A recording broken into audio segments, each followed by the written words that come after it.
ഇന്ന് തന്നെ ഡൗൺലോഡ് ചെയ്യൂ. കാണൂ നിങ്ങളുടെ ഫേവറേറ്റ് ഷോസ്. ആരും അറിയാതെ ഒരു ചടങ്ങ് മതി എന്ന് പറഞ്ഞിട്ട് ഇത് വല്ലാതെ കൊഴുപ്പിക്കുന്നതിന്റെ പരാതി നിന്റെ അമ്മയ്ക്ക്. അതാണോ? ഇത്തവണ എങ്ങനെയങ്ങ് പോട്ടെ.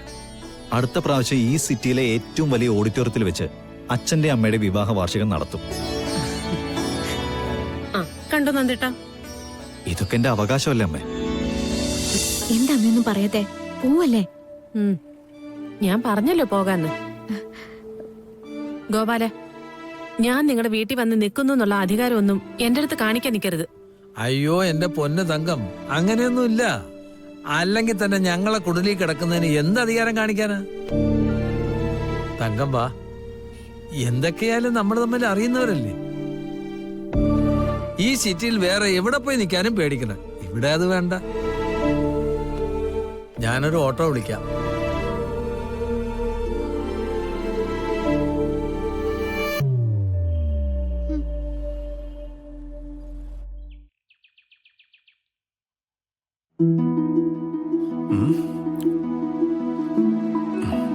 ഇതിവിടെ ഒട്ടിക്കാം.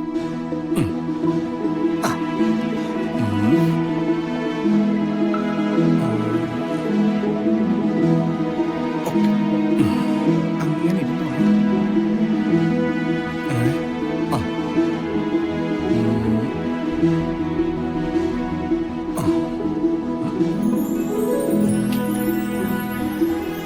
ഇനി ഇതിവിടെ.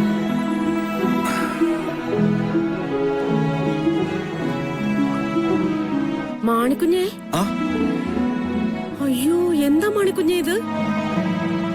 നവീൻ നിർബന്ധിച്ച് ചെറിയൊരു ചടങ്ങിന് ഞാൻ സമ്മതിച്ചു. അതിന് ഇതൊക്കെ എന്തിനാ? അമ്മ ഇക്കാര്യത്തിൽ ഇടപെടണ്ട. അച്ഛന്റെ അമ്മയുടെ വിവാഹ വാർഷികം നല്ല രീതിയിൽ ആഘോഷിക്കണേ മാണിക്കുഞ്ഞെന്ന് നവീൻ സാർ എന്നോട് പറഞ്ഞു. ഞാൻ അനുസരിക്കുന്നു.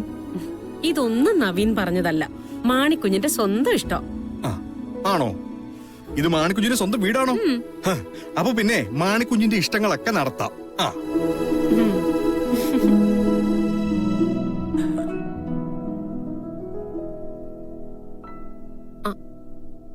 ഇതിന്റെ ഒന്നും ആവശ്യമില്ലായിരുന്നു എന്ന് ഞാൻ പറയായിരുന്നു നന്ദേട്ടാ. കുറച്ചുകൂടെ സമയം കിട്ടിയിരുന്നെങ്കിലേ നാട് മുഴുവനും അറിയുന്ന ഒരു സംഭവമാക്കി മാറ്റിയേനെ. എന്റെ അച്ഛ, ഇപ്പോഴത്തെ കാലത്ത് ഒരു വാർഷികാഘോഷം എന്നൊക്കെ പറഞ്ഞാലേ എന്ത് ബഹളാ. ഇതിപ്പോ നിങ്ങൾ രണ്ടാളും ഓടിച്ചാടി നടക്കൂല്ലേ? കുഴിയിലേക്ക് കാലു നീട്ടി ഒന്നിനും പറ്റാണ്ടിരിക്കുന്നവര് പോലും അവരുടെ വാർഷികം ആഘോഷിക്കുന്നതേ നാട്ടുകാരെ മുഴുവൻ വിളിച്ച് സദ്യയും കൊടുത്ത് അങ്ങനെയാ. സുമിത്രേ, മാണിക്കുഞ്ഞിനോട് തർക്കിച്ചിട്ട് കാര്യമില്ല. കളരിക്കൽ തറവാട്ടിലെ ഒരു കാര്യം എന്ന് പറഞ്ഞാ മാണിക്കുഞ്ഞിന് അതവന്റെ ജീവന് തുല്യ അല്ലേ മാണിക്കുഞ്ഞ്? സംശയം എന്താ? മാണിക്കുഞ്ഞിന് ഈ ശരീരത്തിലുള്ള ചോര മുഴുവൻ നവീൻ സാർ തരുന്ന കാശാ. അപ്പൊ പിന്നെ ഈ മാണിക്കുഞ്ഞ് ആർക്കു വേണ്ടിട്ടാ ചാകേണ്ടത്? കളരിക്കൽ തറവാടിന് വേണ്ടി.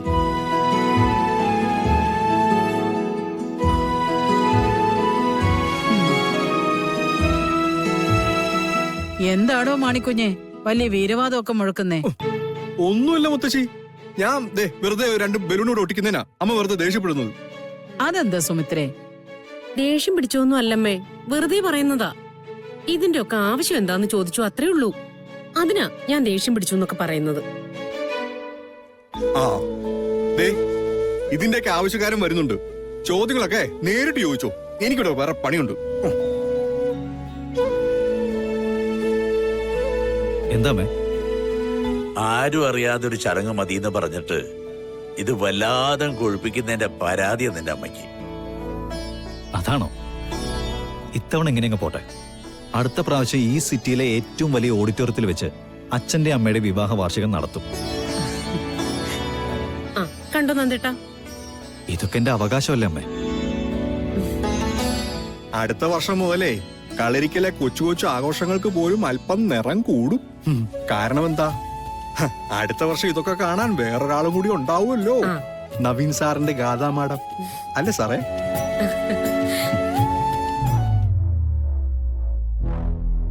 മതി മതി, ചെയ്യാനുള്ളതൊക്കെ പെട്ടെന്ന് ആയിക്കോട്ടെ. സുമിത്രേ, നീങ്ങ വന്നേ.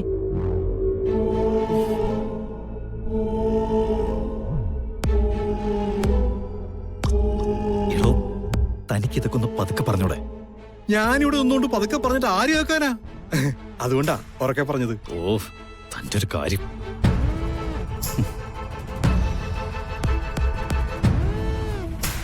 അകത്തോട്ട് കയറി.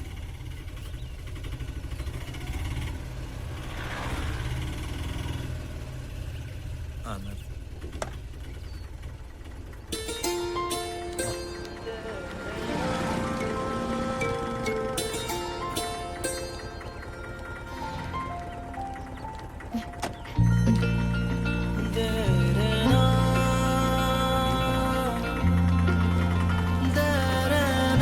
മോളെ ഭാഗ്യം.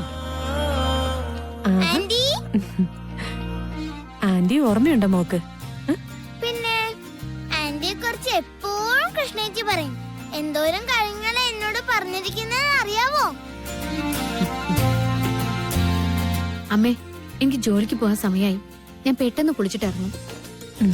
മോള് പോയിക്കോ. കൃഷ്ണേച്ചി പേടിക്കണ്ട, ആന്റിയുടെ കാര്യങ്ങളൊക്കെ ഞാൻ നോക്കിക്കോളാം. ഓ ആണോ? എന്നെ പിന്നെ കൃഷ്ണേച്ചിക്ക് ഒരു പേടിയില്ല. അമ്മേ, ഞാൻ പെട്ടെന്ന് പോയി റെഡി ആവട്ടെ.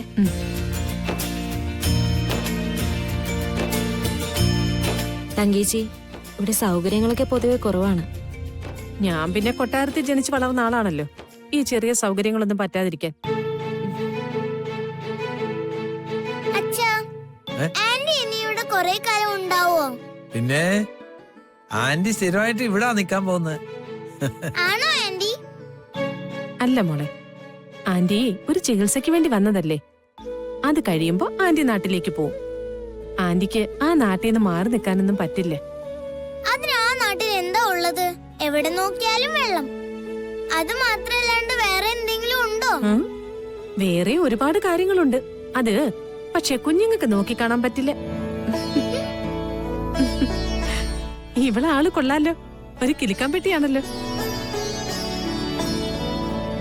കൃഷ്ണയും കുട്ടിക്കാലത്ത് ഇങ്ങനെയായിരുന്നു. സംസാരം നിർത്തില്ല, ഓരോന്നിങ്ങനെ ചോദിച്ചോണ്ടേയിരിക്കും. ഇവളുടെ ചോദ്യത്തിന് ഉത്തരം പറയാൻ നിന്നാലേ ഉറങ്ങാൻ പോലും തങ്കത്തിന് സമയം കിട്ടില്ല. സൂക്ഷിക്കണം. അച്ഛൻ വെറുതെ പറയാം. ആന്റി വാ, ഞാൻ ഈ വീടൊക്കെ കാണിച്ചു തരാം. വാ.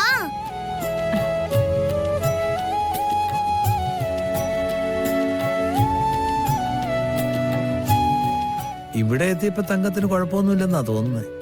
കുഴപ്പമൊന്നുമില്ലാന്ന് കരുതി ഗോപാലേട്ടൻ പഴയ ചോദ്യങ്ങളൊന്നും ചോദിക്കാൻ നിൽക്കണ്ട. അത്യാവശ്യം വാശിയുള്ള കൂട്ടത്തിലാ. ഇറങ്ങിപ്പോവാൻ അത് മതി. അയ്യോ ഞാനില്ലേ. സുനന്ദേച്ചി, അമ്മയുടെ കാര്യങ്ങളൊക്കെ ഒന്ന് നോക്കിക്കോണേ. ചിലപ്പോ ഇടയ്ക്ക് ഒരു തലചുറ്റലൊക്കെ ഉണ്ടാവും. ശ്വാസം മുട്ടൽ വരികയാണെങ്കിൽ അമ്മയുടെ ഗുളികയുടെ കൂട്ടത്തില് ഒരു പിങ്ക് കളറുള്ള ഗുളിക ഉണ്ടാവും. അത് എടുത്തൊന്ന് കൊടുക്കണം. കുറച്ചു കഴിയുമ്പോ മാറിക്കോളും. പിന്നെ എന്റെ മോളെ, നീ പോയിട്ട് വാ. തങ്കേച്ചിക്ക് എന്താ വേണ്ടേന്ന് വെച്ചാ ചോദിച്ചറിഞ്ഞ് ഈ സുനന്ദേച്ചി ചെയ്തോളാം.